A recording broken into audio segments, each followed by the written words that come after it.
I'm like, this is an important one. There we go.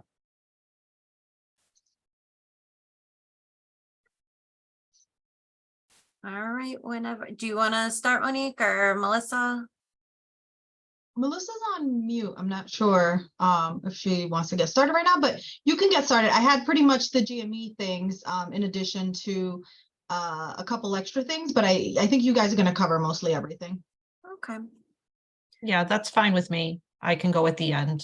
Okie doke. You guys are done.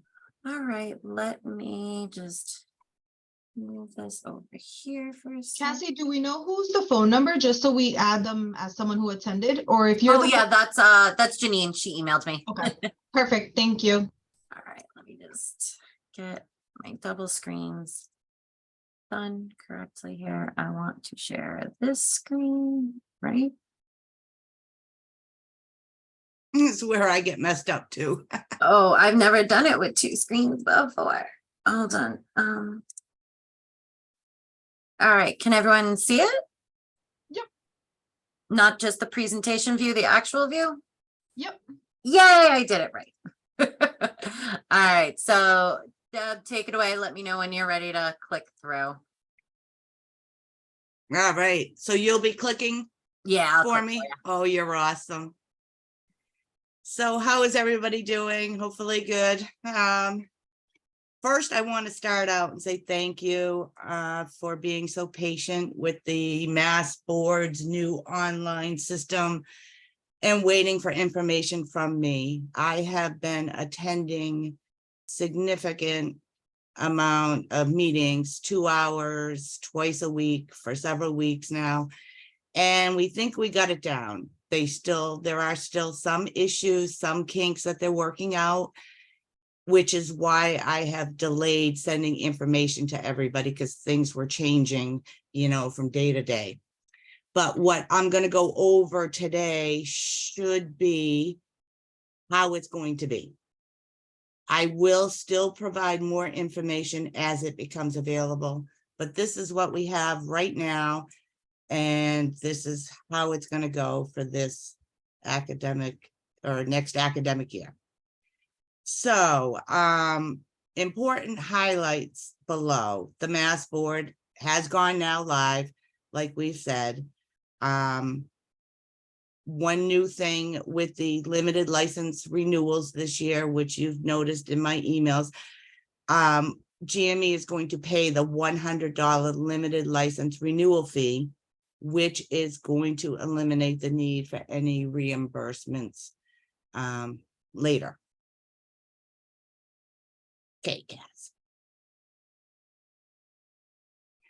So all trainees will be alerted directly by the Mass Board once their renewal application is approved.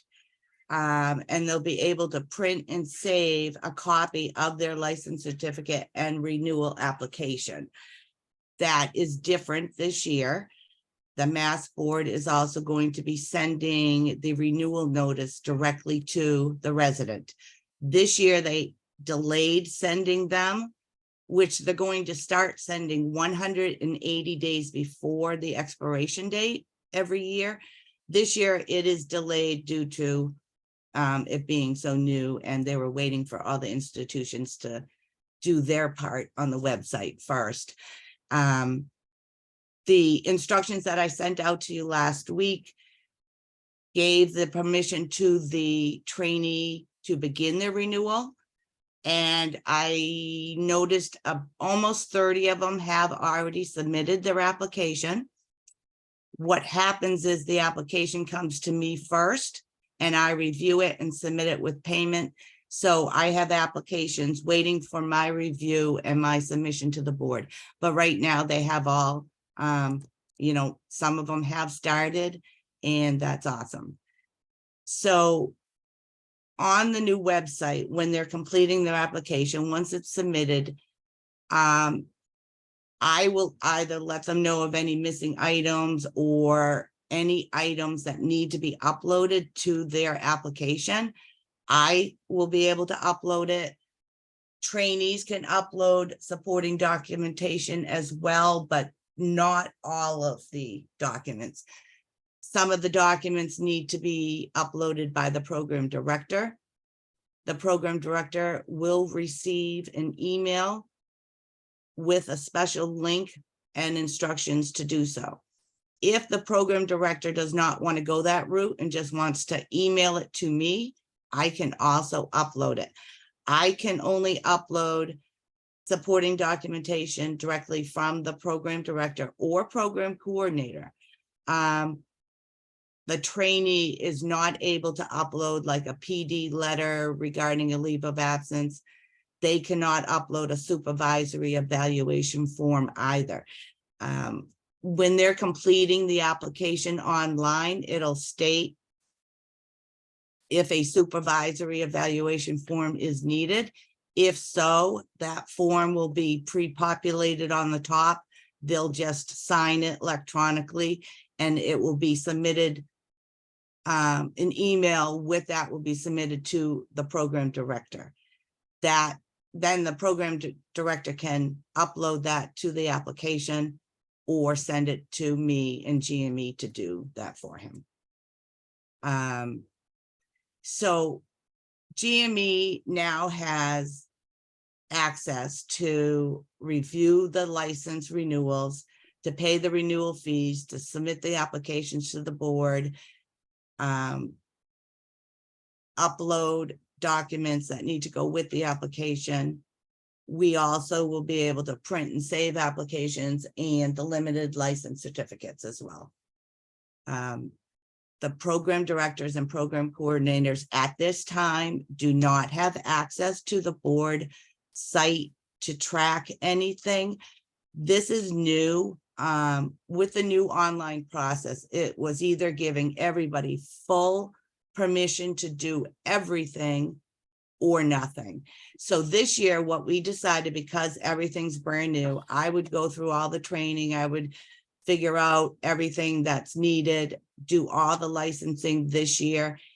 If it's too overwhelming and too much for me, I may just jump off a cliff. But if I don't do that, we may for future years reach out and say, okay, maybe the program director does have to go in and sign off that the resident is in good standing.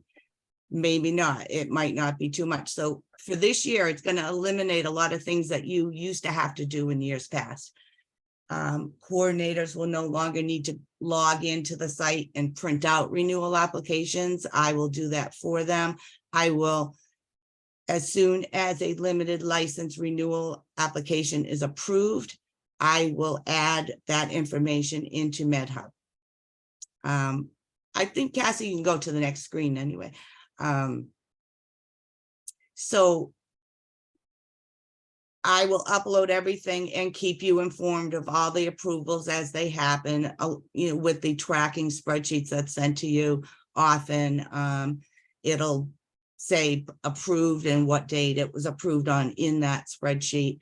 Or if you check MedHub under your trainees certification tab, you will see that it's been approved if it's been uploaded and the expiration date changes to 7/1/24. That will mean that the renewal has been approved. So the Mass Board has also changed what a limited license certificate used to look like. It now looks just like a full license wallet card. It is a bit confusing other than the wording. Sorry about that. So the wording, it has limited physician license on it instead of full physician license. And other institutions were asking that they make this a different color. The board didn't go for it. They just said, well, they just have to read it. This one says limited, the other says full. We tried, tried that, didn't work. Don't know if it'll happen in the future, but as of right now, looks exactly like it. So I've already talked about the program directors will no longer need to log in and sign off if their trainee is in good standing. I must, though, be notified if your trainee is not in good standing. and should not renew their limited license at this time. If your program director signed off on the reappointment contract in MedHub, I will take that as notice that the trainee was in good standing. If the contract has not been signed, I most likely will already know the reason. However, I may need to reach out to you first as coordinator or directly to the program director to see what's going on and how long we should hold things and get the story on that. So I've already mentioned that you no longer need to log on and print anything out. We'll do that for you. We'll pass along the renewal certificates to Med Staff Services, as they will need to have a copy. I talked about the supervisor evaluation form. We have all requested that the board send us a blank supervisory evaluation form because it's been updated since the last version. They stated that, I'm sorry, I just gotta shut something off. Okay, so they stated that the form is available in the online application only. However, we let them know that some PDs or programs would like a blank one to maybe get a head start, get them started. And so they did agree to send us a blank copy of the form. However, they have not done so yet. So as soon as I get that, I will pass that along to you. And the leave of absences, any leave of absence that a trainee is on from the last renewal or since last initial limited license application, a supervisor evaluation form is going to be needed. In years past, it was only needed if your trainee was changing programs. A supervisor evaluation form is now needed for all leave of absences. And with a leave of absence, the board also needs a program director letter that states the dates of the leave, the reason for the leave, and if your trainee needs to extend their training program. I have templates of that, which I will forward to everybody before match day, or if you need it now for the renewal season, I will also forward that to you. This week I can do that. All right, Cass.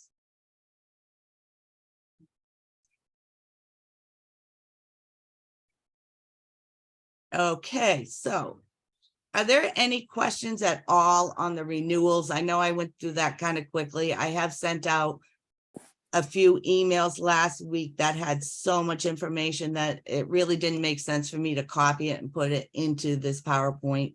But if you do have any questions at all, feel free to add to the chat or reach out to me. Yeah, Now, Deb, sure. Deb, I have a question. The reporting of the leave of absence is only prior to the renewal. If the resident is taking after the renewal, it will go to the next year, right? That is absolutely correct, Bina. Okay, thank you. So, right. So if your trainee is not going to be taking a leave until May 10th, and they're submitting their limited license renewal today, they would not mention that leave of absence. It only it has to have already occurred from the last renewal till now, till the present day. So when they renew next year, they will have to answer yes for the leave of absence at that time. Any other questions? Any questions on any of the materials you received last week? Nothing. Okay. So, limited licensing for the new hires. So the new hires will need to complete their license application as soon as they receive an invitation from me to do so. This will be immediately following match day, which is March 17th. An invite to apply will be via email directly from the Mass Board. And the invite will include all instructions for setting up an account, and submitting their application via the new online platform. So I will have more details of the actual step-by-step process for this prior to match day, but I will let you know on a few things that I am aware of. The Mass Board is still going to be meeting twice a month. I'll forward the schedule to you as well.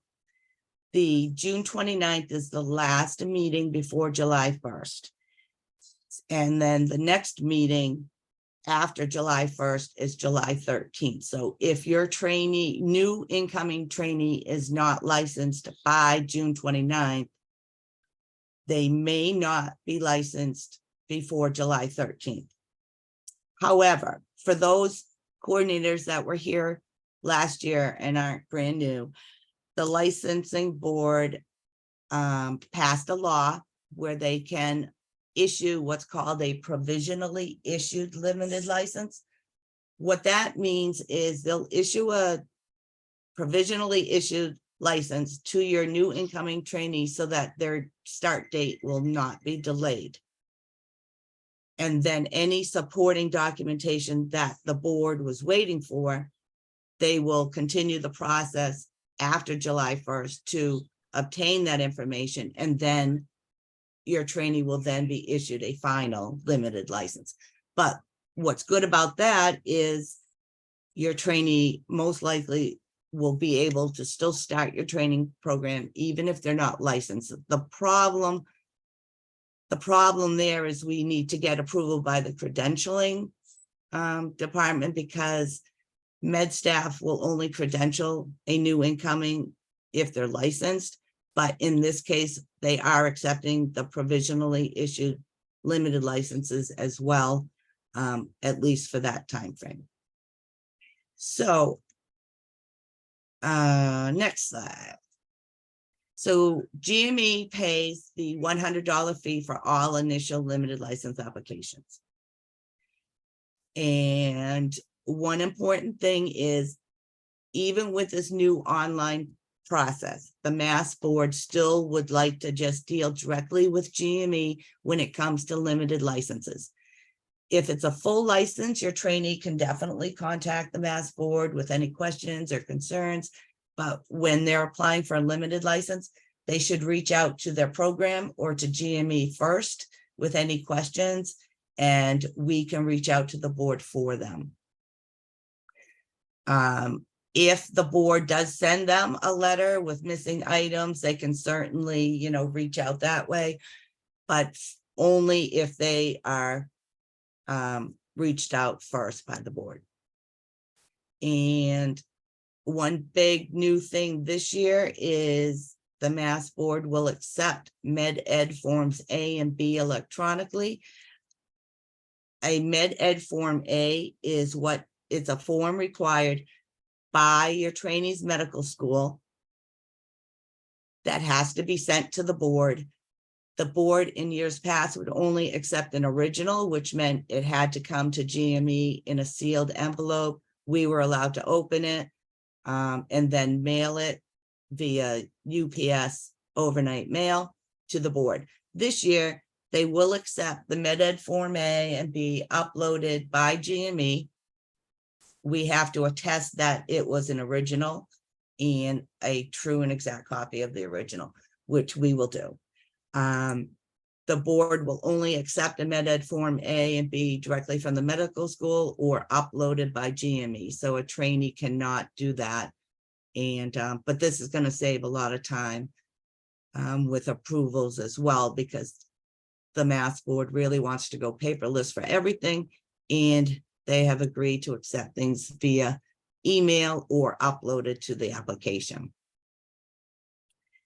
So let's see, with regards to a full Mass license, if your new trainee has or will apply for a full Mass license instead of a limited license, they need to inform GME. Applications for a full license, we're still saying can be 3 to 4 months. However, the The board has let us know that right now they're approving applications in 3 weeks' time. However, match day hasn't happened and the full volume of applications to the board has not yet happened. And so we want to keep it still at that 3 to 4 month approval timeframe. So if your trainee wants to apply for a full license, we're asking that they do that by mid-March and also submit a full license application to GME as well, so that we have a copy and we know that that is in process. If your trainee has applied for a full license and they want to check the status, they can do so on their new account that they had to create online, or they can, contact the board and discuss it. GME will not be able to get any information from the board on full licenses until they're posted, which is every 2 weeks after the board meeting. I find out at that time. However, if there's any delays, the board does not let us know that. And let's see. So, like I said, I will supply more information as time goes on, definitely before match day. I was able to get a lot of things done today as well. So you should be getting more information soon. But I also updated the frequently asked questions by new incoming residents and fellows that will appear in their onboarding package. That has been helpful to them in the past, and we also will send that to all the coordinators. So if you get any questions during that time from your new trainee, you may be able to answer them. I do want you to know that if there is anything at all that you are asked that you don't know the answer to, by all means, just have them contact me or anybody in GME, and we will be happy to help. So I will be sending you, just keep an eye on emails, within the next few months, because you'll be getting, a lot more information. Hey, Deb, we got a question in the chat real quick from Sure. Frankie. She's got a fellow who's been on the emergency full because the board has not received the verification from the PD. Originally, it had gone to the PD from residency, but it was supposed to come back to us, the fellowship. We filled it out and sent it out the week of February 6, 2023. This fellow has not heard back from the board. Should I have this fellow fill out a new full license now for the upcoming academic year? I don't think that will be necessary, but in these cases, sometimes I can reach out to my contacts, especially because of the new online system and everything, and see if I can get the status for you. I do know who you're referring to. I had reached out a couple times, and I did find out that it was something they were waiting for, but they didn't once say to complete a new full license. They may require some new signature pages though, because it is a little bit older, the application now, but I will let you know on that. I'll send them an email and let you know as soon as I hear back from them. Thank you. Sure.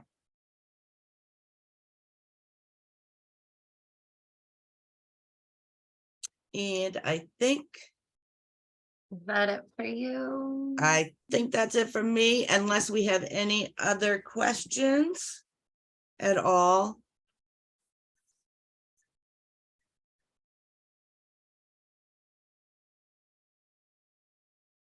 All No. right. Sounds good. So hold on, let me just paperclip this. And I'll take over from here. Thanks, Cassie. Thank you. Obviously, if you guys have any questions about licensing and stuff like that, Deb's your go-to. She's been cranking away at those meetings. I sat in on one and oh boy, was it boring. So with that, Deb's going to be handling all renewals and initial limited licenses. And so to take some weight off of her, I've taken over doing onboarding. So for those of you that are new to GME and haven't gone through a match yet, Some programs obviously already have matched, or they get their candidates outside of a match. Everyone that does do match knows that match day is March 17th this year. Really, really excited. We're less than a month away. So what does GME need from you once match happens? We need you to provide us the ERIS application and the USMLE and or COMLEX transcript. If you have a DO that has done USMLE as well as COMLEX, we need all of those transcripts. And we need those in individual files for each candidate. Please don't put all of them into one. Please don't do that to us. The best way to do this is you go to ERIS and you go to each applicant that matches with you, pull up their application. There's that little print button in the corner.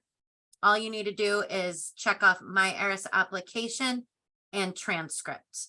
We don't need anything else. Please do not send us letters, medical school transcript, the MSPE, none of that. Don't need any of that stuff.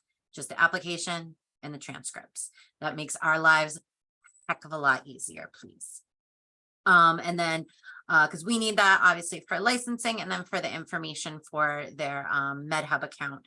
And we will upload those to MedHub. Please do not upload ERIS applications to MedHub. Please do not do that. We will take care of that for you. We need the score reports, the transcripts, whatchamacallit, the board will only accept a transcript from ERIS or from the actual USMLE or COMLEX actual official reports. So if you have folks that are older, older fellows or something like that, that took their step 3s a while ago, they may need to reach out to either USMLE or COMLEX to get those transcripts, but we will need copies of those. We need to have copies of all scores in MedHub for every single trainee, regardless of what PGY level they are or what kind of license they're going to be on. So on match day, I actually just drafted up the email. It's sitting in my drafts right now. On match day, you will get an email from me requesting, again, the applications, as well as a link to a Google Doc requesting the following information. We're going to need you to confirm the accuracy of the pre-populated data or make the corrections. It'll be first name, last name, program, PGY level, if they're on a visa, and then their email address. And this is their personal email address. It cannot be a medical school address, and it cannot be an ERIS email address. It needs to be a personal email address, whether that's Yahoo, AOL, Gmail, what have you. If they need to just create an email address so you have a personal one, it needs to be that. We found that a lot of the MedHub links going to school or ERIS addresses, they get lost, they won't get sent, something like that. So it needs to be a personal email address. This is new this year. We do not need mailing addresses. Because previously in onboarding, we used to have to do all the envelopes and, the self-addressed stamped envelopes and sending all that stuff. We are mailing out nothing from the GME office this year. Everything is going in the onboarding package. I'm going to walk through a little bit more of that in a second. But so one last piece of information you guys need to gather. So if there's already email addresses pre-populated in the Google link that we send you, you need to confirm that that is their correct email address. Because if we have an email address, we most likely pulled it from ERIS.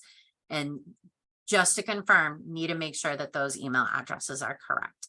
And we ask that that gets returned to us by Wednesday the following week.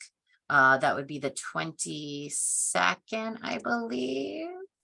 Yeah, the 22nd. So this will get sent out on the 17th. We ask that you give us a really quick turnaround on that. So that way we can push the onboarding package and appointment contracts. Can I just interrupt Cassie for one important thing? Yeah. I do have it highlighted right there on the slide. However, legally. with this new online platform with the Mass Board, I'm responsible for inviting your new trainee to apply for a limited license. During that step, I have to enter their full legal name, last name, first name, as it appears on their, social security card, their driver's license, passport. Some IMGs may have like 4 different names. Some are 3 names on their first name, some 1 on their last. I have to know exactly what it is and enter it correctly, because when your new trainee gets the invite, they're not going to be able to change their name. I'm going to have to reject the application and I'll have to start over. So it's going to be very important that the names and spelling are all correct when you enter the information into the Google Doc. And that, Cassie will enter it the way it appears on the ARIS application. But if you know of any change to that, definitely let us know. That's all. Yeah. Thank you. This is what the Google Doc looks like right now. These are our already matched folks that we already know are coming. Can't see the Google Doc if you're trying to share that. We still see the slides. Okay, hold on one Yeah, second. you have to stop sharing the Yeah. slides and share. I getcha. So we'll do this. Here's the Google Doc. Can you see it now? Yep. Yay. So that's what the Google Doc looked like. We have a few people, that are starting off cycle or something like that. But we've got all their email addresses already ready to go. These folks have already been added to MedHub since we have their information already. And that's just what, you guys will see. If you need to update anything, you need to just highlight it, etc. Everything's explained in the emails. Again, if this is your first time doing onboarding, or even if this is your second, third, fourth time doing onboarding, make sure you're reading emails. Every email that we send out from now on is exceedingly important. We're going to try not to bombard y'all with emails, but everything that's coming out of our office, especially with a lot of changes going on with licensing and stuff, please make sure you're reading everything. Because like I said in my email earlier, we're going to be really busy over the next couple of months. There's only, me and Deb really mostly processing this stuff. So we can't always take the time to walk you through something that we have, either sent out correspondence about or gone over. So please make sure you're reading those emails. Okay. Let me see. So we've got, okay. So assigning the onboarding package. So like I said, once we get all that information, I'm going to take it, do a big, huge upload into MedHub, and I'll create an account for each trainee. Then we'll assign the onboarding package with their effective start dates and everything. They won't have it like an active account. All they'll be able to access is the onboarding package. They won't be able to see the full MedHub until I actually make them active the day they do IS training. So we'll assign an onboarding package to each trainee. A trainee will receive a special link by email from MedHub to complete the onboarding documents. I'm going to show you what that looks like in a second.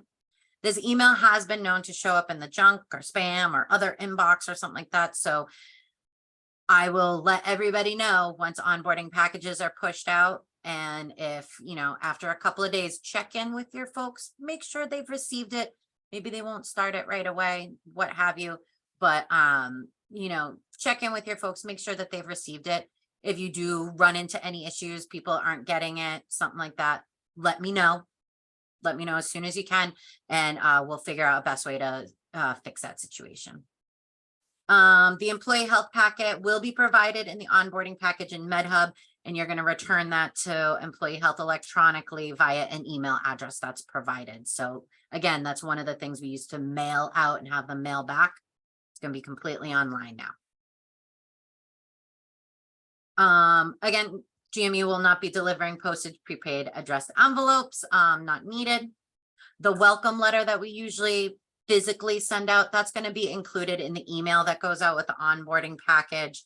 This is going to include all the important due dates, and we will provide you guys a sample so you know what we said, what to expect if they have any questions. We do encourage trainees to start with you guys. You should be the first person that they ask questions to.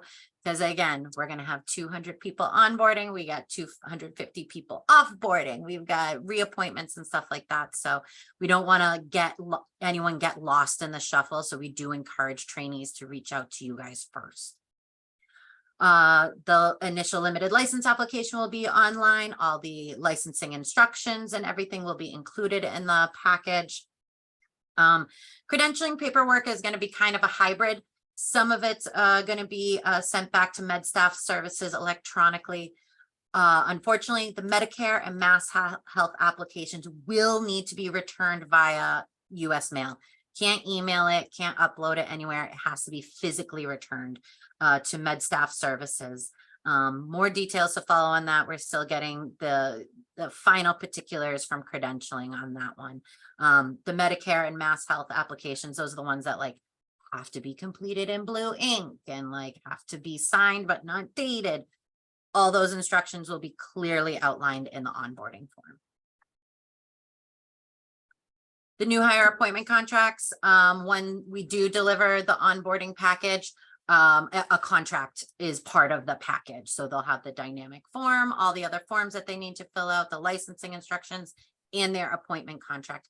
It gets signed the same exact way the renewal contracts are getting signed. They'll have to click on the link. It'll open up the contract. They review the contract, and then they have to type their name exactly as it appears above the signing box. That way it'll populate into the training history, just like all other contracts.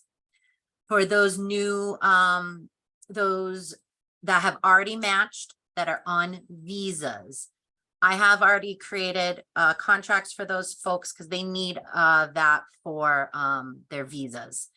So I've already done that and sent them through DocuSign. So they do have a signed contract. It's just not in MedHub attached to their training history. So they will just need to re-sign at that time when they get their onboarding package. I did explain this to all those folks when I initially sent them the link for the DocuSign. If they have questions as to why they're signing again, it's the exact same contract. Nothing will have changed. I just need them to sign in MedHub. That's all. So this is a list of what to do with the onboarding documents. This is an overview of everything. So there's the onboarding form. It's dynamic. Anything that the trainee fills out in this onboarding form, there's like 8 pages to it. This is all of their education, previous training history, demographics, step scores, all that fun stuff. So all of that will automatically populate into their account, which saves a heck of a lot of time on our end. So the new hires just fill that out. Appointment contracts, same thing. As you can see, you know, this is just a nice little cheat sheet for you guys. Anything that the coordinators need to do, I've highlighted in red here. So again, the supervisory evaluation form, Deb went over that. There's the ID badge and parking form. This is coordinator's responsibility. Once trainees complete that, you need to download it and send those forms and the JPEG of their picture to the parking office so the badges will be created. Remember, that is your responsibility. If you want badges for your new incoming, you guys have to do that. GME does not handle badges whatsoever. And then the required certifications. As the orientation schedule comes out and we get that all organized, we'll have a list of what days people are going, our programs are scheduled to go to ACLS, BLS, whoever needs those. We will send you all a specific link just for new incoming trainees for you to register for ACLS, BLS, ATLS, and PALS if need be. So again, that's something, keep your eyes peeled. That'll be coming later, probably closer to April. Myself or Melissa or Deb will be sending that out to everybody once we have that link from them. So if you find out, you know, you got a new incoming that needs BLS, do not sign them up now. Wait until we send you the specific link. Oh, I don't know why that looks like that. Okay. I'm going to pause real quick. I see a question in the chat. What about drug screening? Oh, good call. That changed, Deb, right? Like we didn't do the paper drug screening last year. We didn't have to send that because there was a link. They had to schedule their own drug screening with Quest. I'm pretty sure we updated that in the package. Yes, From so last year. once the new hire submits the employee health documents That's right. via the email address that's provided, employee health will respond by sending them the information to go to the Quest lab. That's right. They switched from whatever it was prior to Quest. I think last year was the first year. Mhm. So we don't need that form that we used to mail to them anymore. They're Right. going to take their email with the instructions. I don't know if there's a special code or invite or what on that to Quest and have the drug screening done.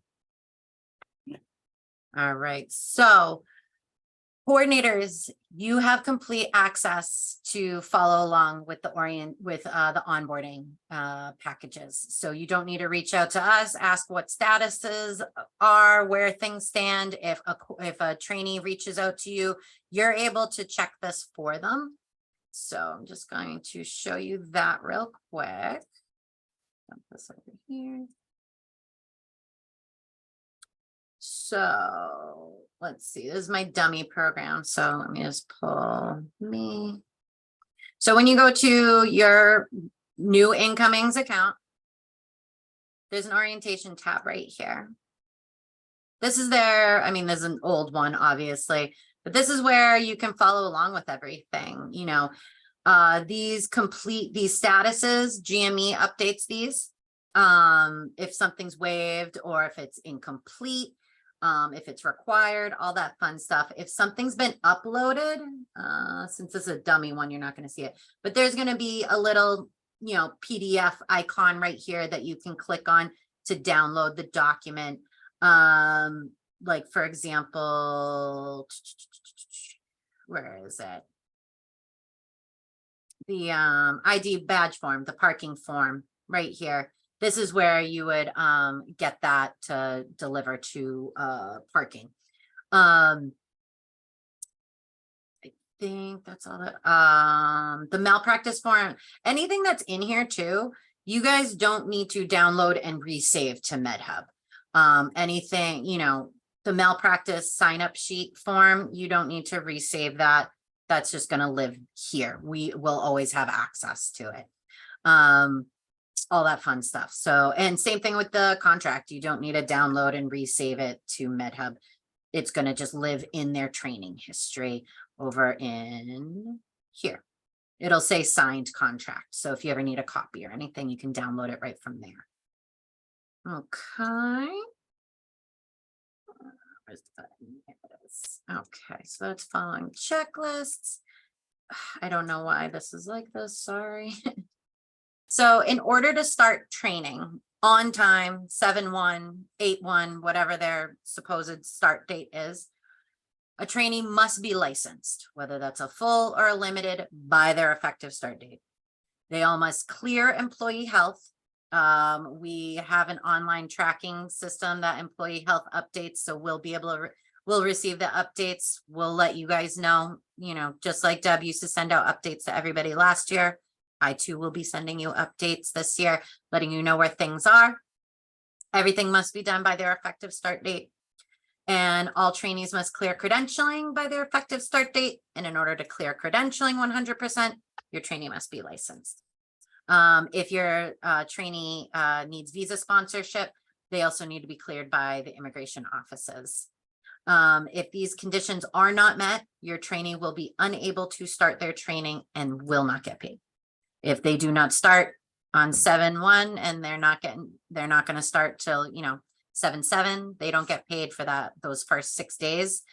They're not going to get paid. That could affect their health insurance, all that fun stuff. So if we send you tracking, make sure you're following up on that. Speaking of tracking, they also, don't forget, there's all those health stream modules that everyone will have to do. I'm waiting to hear back from HRIS. I've sent them multiple emails about this, trying to find out when they're going to be assigning the ones for the reappointing folks. and, what the plan is for the new incoming as well. So, yeah, that's where we're at on that. That's pretty much it for onboarding. So now we're just going to open it up to questions from anyone on anything at all. Onboarding, licensing, anything you got questions about. Cassie, Yes. is there any update on the orientation day, like GME orientation? Nope, we have not met with the clinical IS team yet. We have a meeting on the books coming up to get that organized. So we have no updates on orientation quite yet. As soon as we do, we will send you all of that information. Melissa kind of spearheads all of that. Yeah, so I sent everyone an email about a month ago that sort of had basic dates to sort of reference, knowing that they were tentative, but the things that were still up in the air were really the IS training dates. But everything else had been confirmed in terms of when BLS started, when ACLS would be held, when the GME specific orientation events were confirmed for. So Bina, all of those things that were in that email that had a date attached to them, those are confirmed.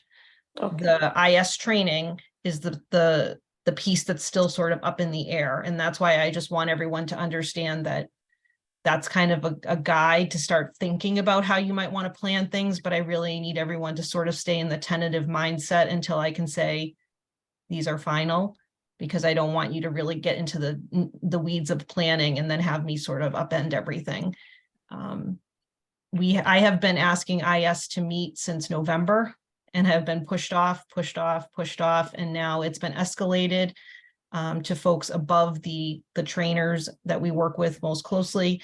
So as Cassie said, we'll be meeting with them, March 3rd, I have a meeting with their team, and then we have a bigger meeting with the leadership on March 6th, which is extremely late and really not at all helpful. But that once we have everything sort of squared away, that big schedule that I print every year, I will share with everyone, and we can go over it at one of our meetings.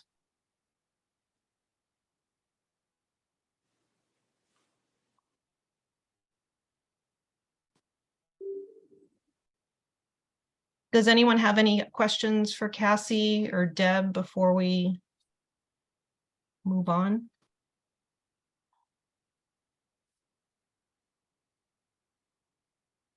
All right. Okay, so Bina, yeah, so that's part of it.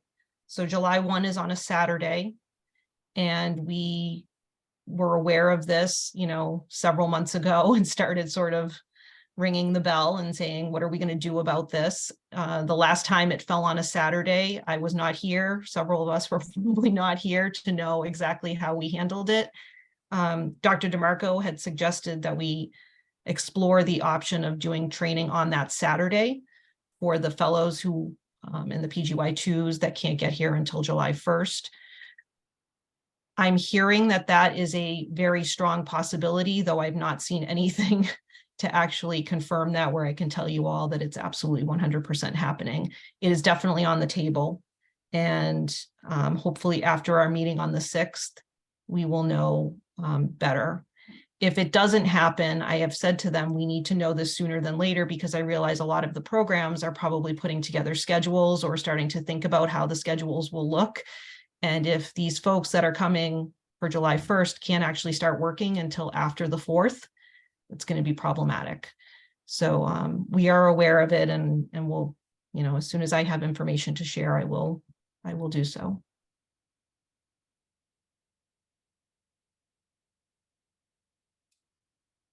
I have one update regarding visiting residents that I didn't add onto the slides. I just wanted to mention. So the next few months is going to be extremely busy, and when COVID was happening, we weren't accepting out-of-state rotators. We are now, and I have about, I think, 6 visiting residents who are projected to start within the next couple of months, and they need a limited license, which I am going to process. But I just wanted to ask if you could possibly keep it at a minimum of allowing visiting residents from now until July 1st.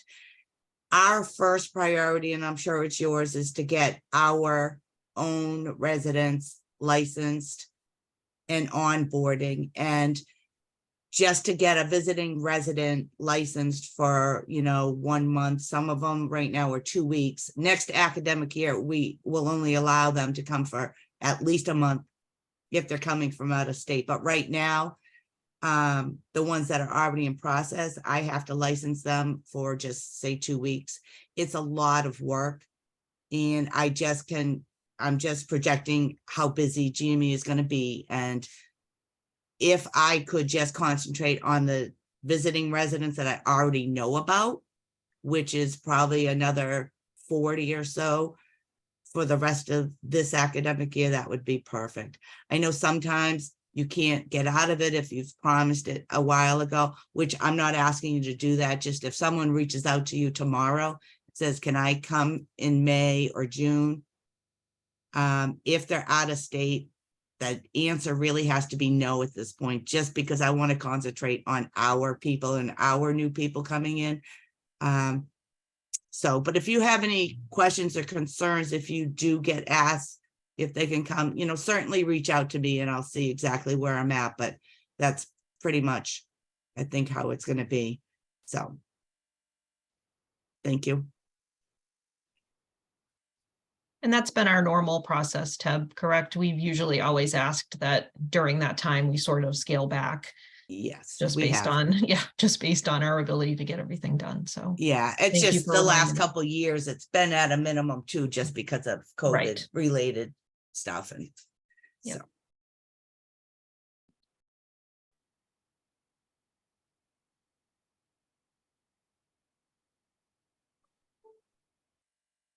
Monique, did you want me to move on with my brief updates? Yes, please. Okay.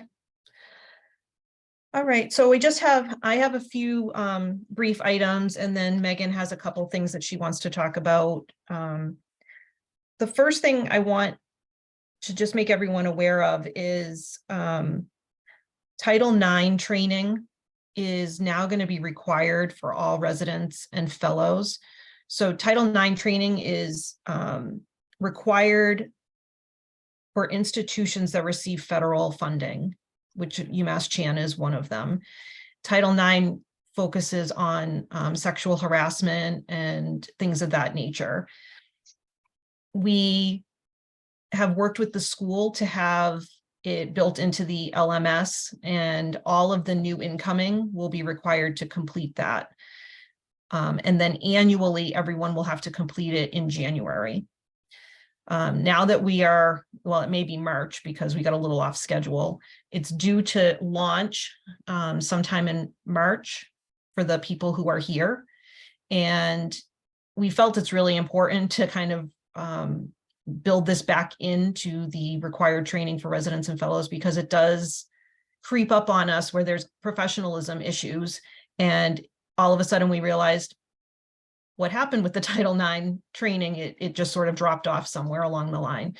Laura Harris is going to come to orientation in June and July when the new incoming are starting with us, to sort of give an overview of it, let them know why it's so important, and make sure that they're completing that, as they start their training.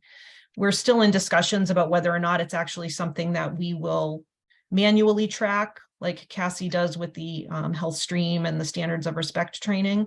It is built into the school LMS, and they do a lot of the reporting and the escalation when things aren't completed. As soon as it's available, I'm going to send email out to the residents and fellows to their clinical email, letting them know that they will have this required training, and it has to be accessed through their school email. This is similar to the conflict of interest training for all state employees that they are required to do, as well as that IS security training that all school employees need to do. So it will be just one additional thing, but we think it's really an important part of their training. New hires have to do it when they start. It's not extremely long. And so I'll be working with everyone just to make sure everyone knows when that's gone out. And if you can, remind your trainees to complete it.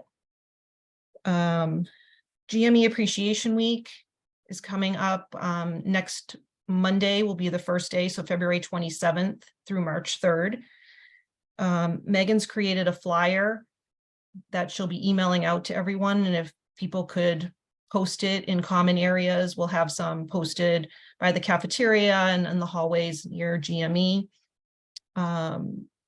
One thing I want to just make sure people are aware that we do have a couple giveaway gifts for the residents and fellows. They are available for pickup in GME. And I know Megan reached out last week asking people to start coming down and picking those up. We do want to make sure that the residents and fellows get them during Resident Appreciation Week. And sometimes we have reached out on the later side, and people that are at other campuses and things don't come until much later. And sometimes the residents and fellows don't get them until after the week. So if you are able to, if you're based at the university campus, you're here sometime this week, if you can drop by GME and just pick up those gifts, that would be great. I also want to remind people that during the week on Wednesday morning from 8 to 9 a.m., there's a wellness grand rounds. And this is hosted by the clinical experience office. And they paid quite a bit of money to have this speaker come. So I sent out an invite about a month ago, I think, to get it on people's calendars. Also, if people have grand rounds and things that happen maybe on Wednesdays and could shift grand rounds to be during that 8 to 9 time slot, we want to make sure we have a good presence for the speaker. And it is on, coping strategies for chronic stress, which I think is really something that all residents and fellows would benefit hearing about. So if you could at least remind people that that's happening, there's a reminder also on the flyer that Megan's going to send out. Will the link be on that flyer as well? I'm sorry? Will the link be on that flyer as well? The Just so link- we can put it on there, like Outlook? Yeah, the link isn't on there. Megan, maybe we can add that, like right under the picture. We could put the Zoom link. Yeah, because I usually invite my trainees, so if I can just add the link there, because I could see that being their next excuse of why they couldn't join. Yeah. Yeah, so the flyer is really just like an advertisement, but I don't see why we can't just add it. If you're going to email the link, if you're going to email the flyer to people in addition to posting it, yeah, because then they can just click on it. Mhm. But it should be in all of their emails on that March 1st. One thing that I just wanted to mention about leaves of absence. So we updated our leave of absence form a few weeks ago. It's available in MedHub. The thing that I wanted to make mention of is around FMLA leaves. So these would be leaves around maternity leave or a longer medical leave, where you're looking at something that's about a 12-week leave or anything over 8 weeks. For trainees who have been here for a number of years, as you know, their sick time carries over. So if they're in like their 4th year of a program and they are going out to have a baby, they could have significant sick time on the books. The UMass Chan institutional policy is that trainees cannot use, any employee cannot use more than 8 weeks of sick time for an FMLA qualifying reason. And we want to make sure that this is consistent amongst all programs. We have seen some variation in time reporting, and it can be problematic just when we look at it from an equity standpoint if everybody isn't following that policy. So it is stated on the leave of absence form that we updated that it's an 8-week max. And I know that not everybody on this meeting is timekeeper, but if you could at least share that information with your timekeeper if you have someone who's going out on a significant leave.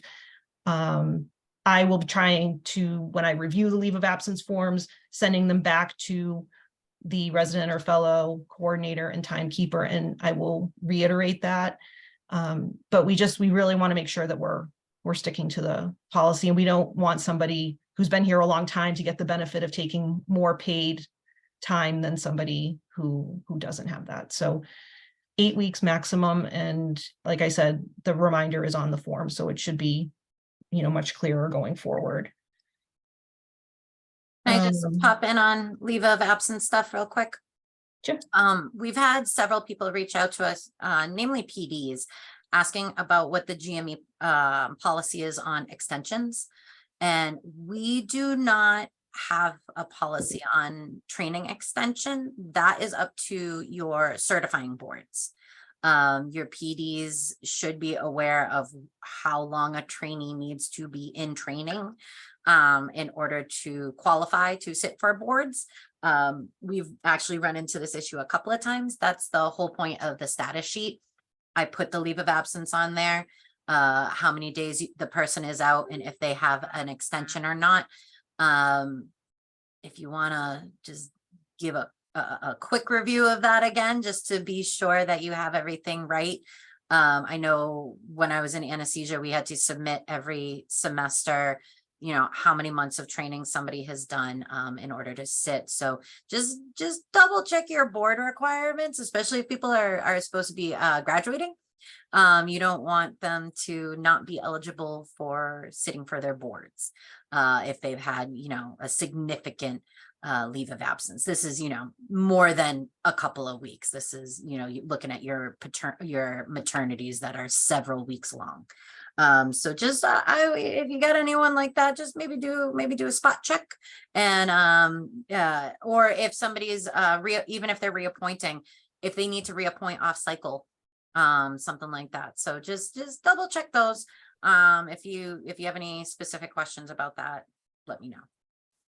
And also there was a question in the chat, Melissa, regarding the Title IX training. Linda wants to know, do people leaving in June or August need to do that training? I would assume they do, since this has to happen now and we're trying to backtrack to get everybody in.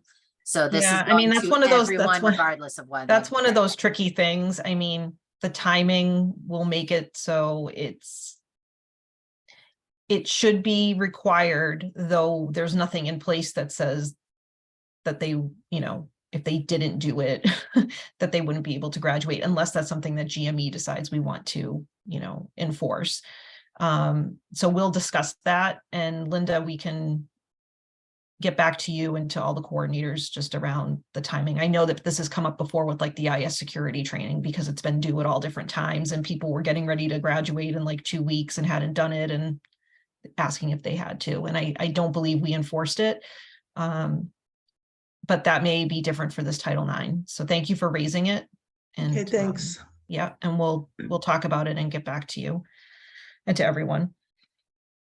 So I just have 2 other quick things. So the CME cancellation policy, as you know, when you're registering your folks to do their recertifications or their initial certifications, GME provides the cost center in order for those courses to be paid for.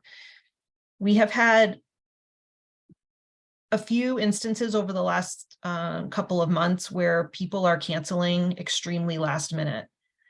And then I get contacted by CME to say, oh, is GME going to pay for this course again? The answer is GME covers the initial course.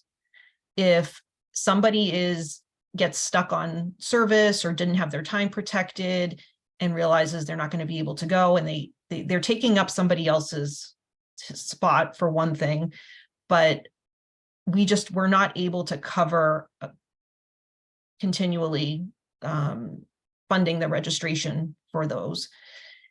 If there was some extreme circumstance, that's definitely something that, CME would reach out to me on and we would discuss. But in general, when people are registering for these, it's really important that they carve out the time and make sure that they can get to the courses. So GME will only pay for the first registration, except in, a unique circumstance, which we would have to deal with on a case-by-case basis. Those classes can get expensive too. Yeah. Like a couple $100. And also, I think just want to reiterate, which this will come out when we are dealing more with the orientation pieces. GME covers the cost for required certification courses. I've had the question come up recently as well. The person was certified, say in PALS, but the training program that they're currently in does not require them to be certified in PALS, but they want to maintain their certification. That would be something that they would need to pay on their own. The only courses that we will fund are the ones that are required. So just please keep that in mind, especially when we send out the sheet asking for your new incoming and what they need to take when they get here. It shouldn't be based on what they want, but based on what you require within your own program.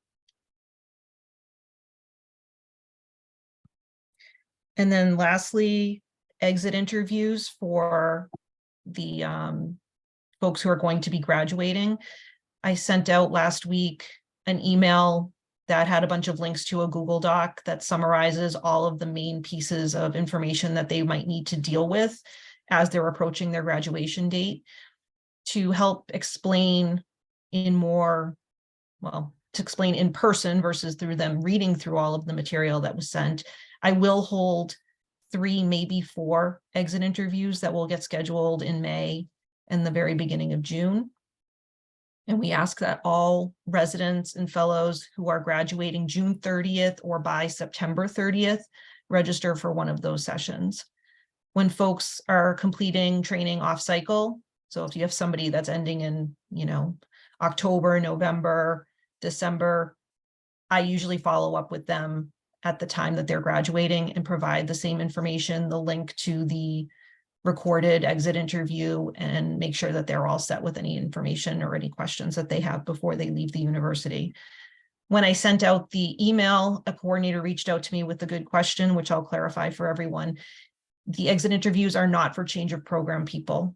These are only for folks who are actually leaving the institution and moving on to either an attending position somewhere or into a fellowship outside of UMass.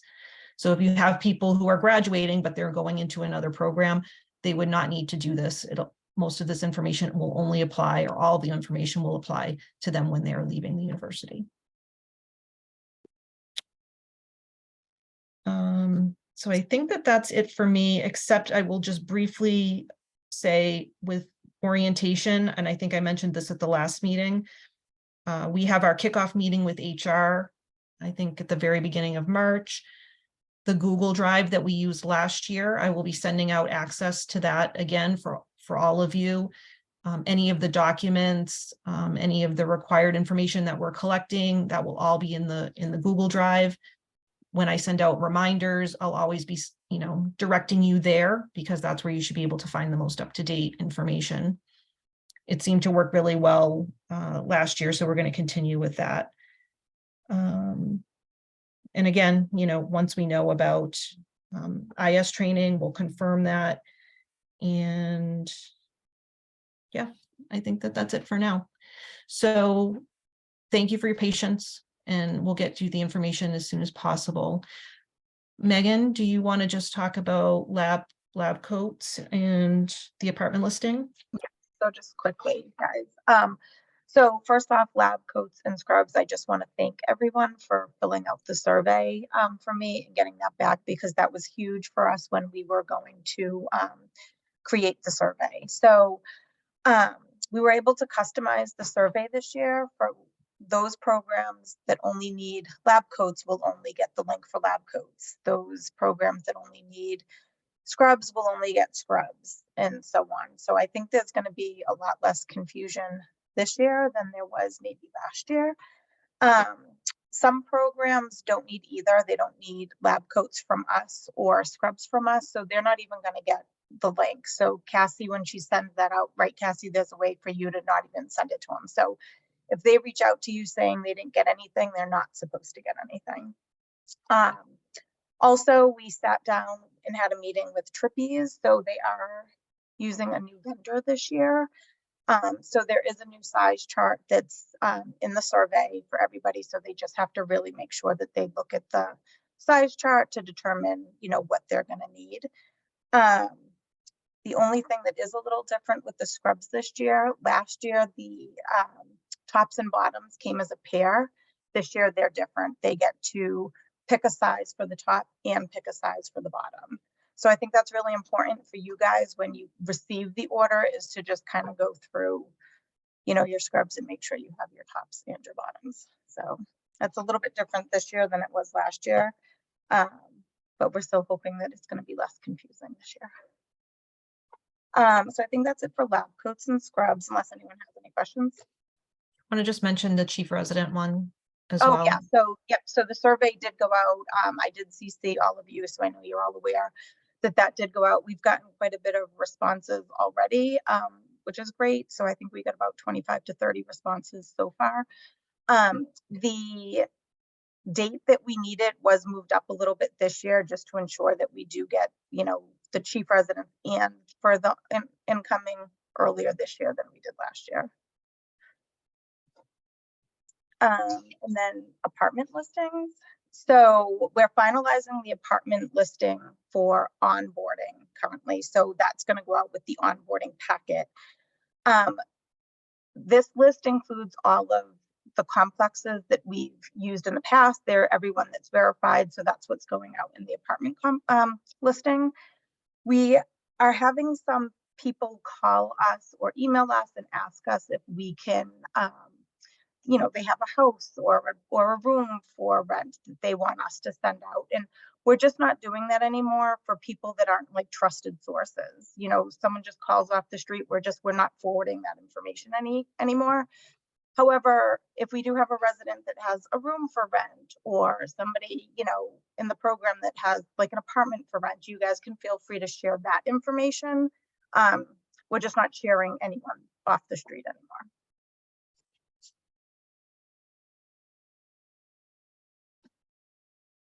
Thanks, Megan. Yeah.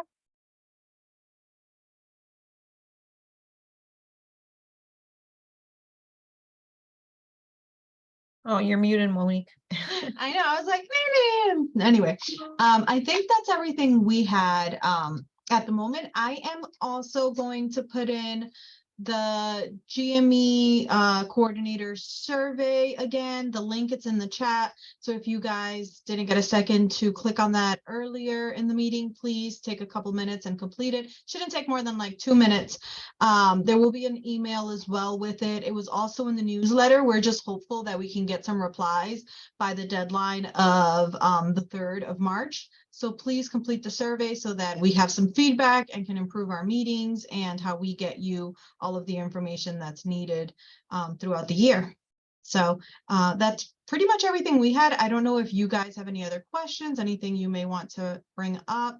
I can stay on a couple minutes, but if not, unless Cassie, Melissa, Megan, or Deb have anything else, then I think we can log off.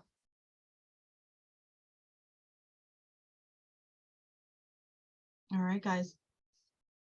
Have a good week, and I'm still in awe that match is coming up very quickly.